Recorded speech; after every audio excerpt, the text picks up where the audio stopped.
Bakit po kayo sumusuporta sa voter registration campaign ng Comelec?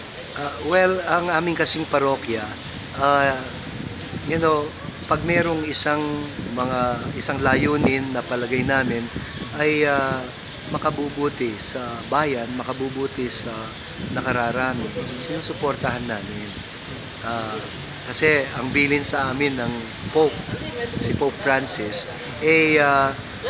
dapat daw mag-reach out kami na we attend not only to churchy issues but also issues of society, no?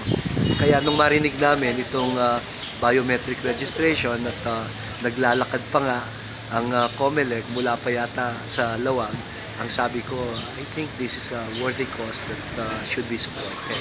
We will make our resources available for you kung ganyan ang inyong hangarin. Sir, may message po ba kayo sa mga parishioners niyo at saka sa buong public na rin po?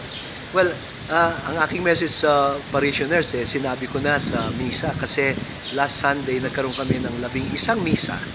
You know, at bawat misa around 2,000 people. So, immediately mga 22,000 people kaagad ang naabot namin kapag kami nag-announce dito.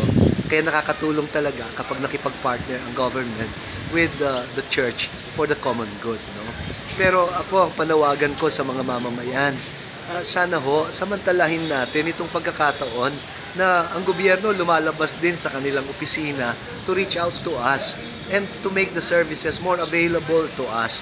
Itong biometric registration na to, gusto nyo bang pumila pa sa init ng panahon na pumunta sa Comelec, gayong sila na yung lumabas para i-register tayo at ang mga resources namin available sa inyo.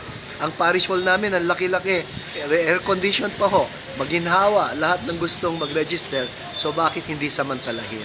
So let us please support this objective ng Comelec. Salamat po. Maraming salamat. Okay.